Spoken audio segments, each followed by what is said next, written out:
Like the government days. Yeah, right. You got the old folks. Yeah. Okay, I'll say something and then Angelina will say something and then we'll answer any questions. Okay, so the first thing I want to do is, I think we need to all understand exactly what happened here. So we know a migrant child died. And as a result of knowing this, we know another migrant child died. What is for if somebody is in the custody of our government, if a child is in custody of our government, we expect them to be healthy and safe. And so what the two of us wanted to find out is what happened, right? Because, I mean, we know that I don't think anybody can understand why Biden has opened our border, but that's happened, right? If these kids are going to be here, I want them to be safe. Now, I do want to thank HHS. They came down on very short notice and gave us a tour. And the individuals, the children in there sure appear to be taken care of. And so I didn't say anything, and Anna Pauline could talk about if she did, but I didn't see anything that would lead you to believe, anything is ever going wrong in that facility. But a child died. They got to be transparent. They've got to tell us exactly what happened. Because from one standpoint, we hope it never happens again. You don't prevent things from happening again if you don't get good information. So I don't know why we can't get better information. From what HHS is doing, I again don't understand why Biden's doing what he's doing. If I can just follow up, for everyone that is concerned, there's about 85,000 children that have gone missing under this administration's watch because of an open, porous border. And I think it's just simple to say that an open border hurts people on both sides. And that's exactly why for the last couple of years, we have been so strong on wanting border security. It's heartbreaking what happened, but obviously we're working to find solutions. The House just sent up to the Senate a really strong border policy, and we're hoping that this administration doesn't want to play politics with people's lives anymore. Senator, are you satisfied with the information HHS provided you today? So I'm satisfied to the extent they gave us a tour. I mean, they came down, they gave us a tour, and this facility seems like a safe, clean place. All right, I'm very disappointed that we don't have the facts. I mean, a child died, right? So if a child dies, I think it's incumbent upon the federal government to tell us what happened, because guess what? I don't want that to happen again. I mean, look, I don't want illegal immigration, but if a child's here, it's incumbent upon the federal government who caused the problem. I was just at the border a week ago. It's open. It's completely open. And I did an aerial tour. You just saw little kids coming across with older people. And so he say, if they're going to be here, I want these kids to be safe. And then we don't have any information. Again, we still don't have any information on this child, what happened to him. So I want to get the facts out because I want to make sure it doesn't happen again. Do we know how many children are being housed here now, and if they give you any indication of what causes that? So they didn't say the exact number, but I think, there's thousands of kids all across the country. They're housed in shelters like this. They said there's a big shelter at Fort Bliss. And by the way, this should not be a partisan issue. When I've been up there 4 years, all right? I was up there the first 2 years of Trump. I asked for the same type of information when Trump was president. I'm asking now with Biden as president. First off, we ought to have a secure border. Second, how are you doing to keep these kids safe? Why are they not with their parents? Are you vetting the people that you send them to? There's too many stories of kids that are put in harm's way. I mean, can you? I mean, I've got grandkids. I got 7 grandkids. What I want them to be separated from their parents in a facility. I don't care how nice it is. That I don't know if they're going to get good medical care. No. Senator, in December 21, DeSantis announced that the state would no longer license shelters that house migrant children. So that rule change took oversight away from the state. But of course, the federal government is going to continue to fund these shelters and to provide money to nonprofits like Gulf Coast to house the children. So what role, if any, should the state be playing in oversight of these shelters? And do you have any concerns about the rule change from Governor DeSantis? So, the state can make a decision what they're going to do. I hope that HHS who is responsible will do everything they can to keep these kids safe. You know, I went through this on the opposite way with the VA. If you remember back in the VA facilities when they had their problems, I offered to do state oversight because we do that with hospitals, and the federal government said get lost. So I just think everybody ought to do everything they can to keep these kids safe.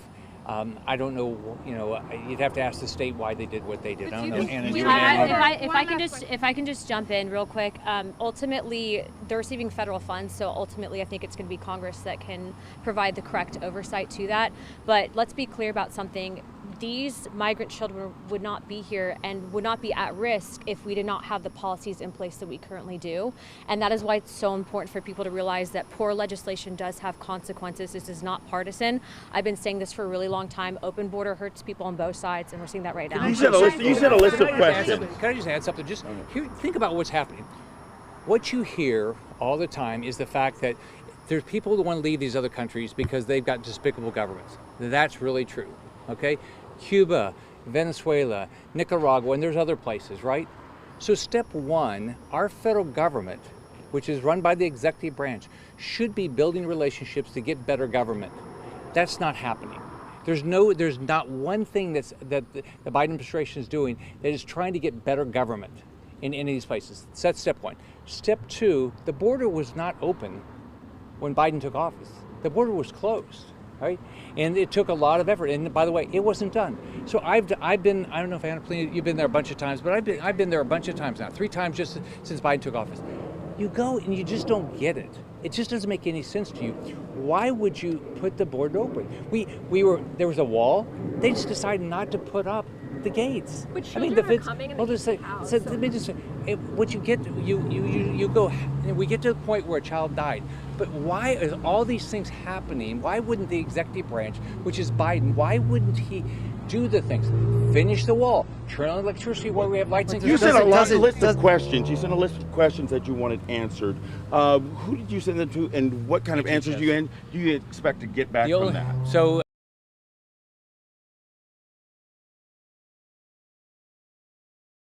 they could tell me in that briefing was what was happening here. Okay. The only thing that, and they couldn't tell me anything that happened to this child.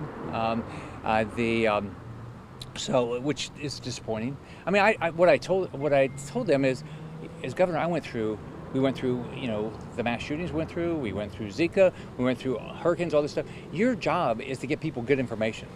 Because what you want to do is make sure this doesn't happen again. There was none of that about what happened to this child and how we're going to make sure it doesn't happen again.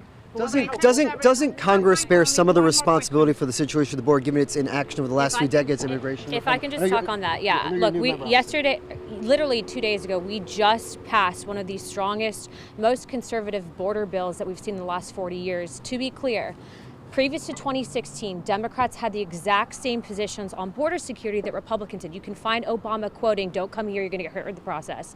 If you want my opinion, I think that this was political. They campaigned on open borders, and now because of that, we're seeing this mass influx of illegal immigration, of which Mayorkas himself pivoted just 2 days ago when Title 42 was going to end. So Congress can only do so much. When you have an administration and a Democrat-controlled Senate working against the House, this is the type of stuff that happens. And I can tell you this as someone who's worked as a counter-trafficking advocate for the last 6 years. Senator Scott? When I first got up there, you know, we have a lot of individuals here that are here under temporary protective status. I got every Republican to agree to something. I took it to the floor twice to try to fix it, and the Democrats blocked it. I mean, and by the way, what you have to do when I was a governor, and what a president should do, is whatever you can do to make it better, right? You don't make it worse. We're not enforcing our asylum laws. I mean, under our asylum laws, you have to stop at the first country. You can't come to the United States first. You have to stop. If you go through Mexico, you have to stop in Mexico. That's your first country. So that's what you got to apply for asylum. We're not enforcing our laws. And so, I mean, so there's always things, you're right, there's always things Congress can do better, right? But if you're the president, do your darn job. He's not doing his job. And kids are dying, women are getting mistreated. I mean, it's just disgusting what they've done. And you start with not trying to get better government in these countries, tell people the border's open, have an open border, not worried about, it's like, like we They- heard 85. Talk about. I It's mean, 85,000 kids. children have gone missing. I mean, you guys can pull the clips from House Oversight, but more importantly, he's exactly right. I've met with ambassadors to South American countries, and they're saying that this administration does not want to work with them. So it's going to be a second and a third order effect in what we're seeing currently. So yes, it's frustrating, but when I tell you that we've been trying, and this administration says that MAGA Republicans are to blame for the open border, I mean, if you've put on the TV in the last 4 years, you know that that's false. So like at a certain point, I'm just asking, will the media at least have our back on this and at least hold this president accountable and say this is not acceptable anymore? But the most important thing is remember, that kid has a mom and dad somewhere. They just lost a child. I can't imagine that happened with one of my grandkids. That happened. We need to know exactly what happened. If it was my grandkid, I would be busting my butt every day, and I expect people to tell me right now what happened. Thank you guys. All right, We're out of thank you. time. Thank you. Have a good day.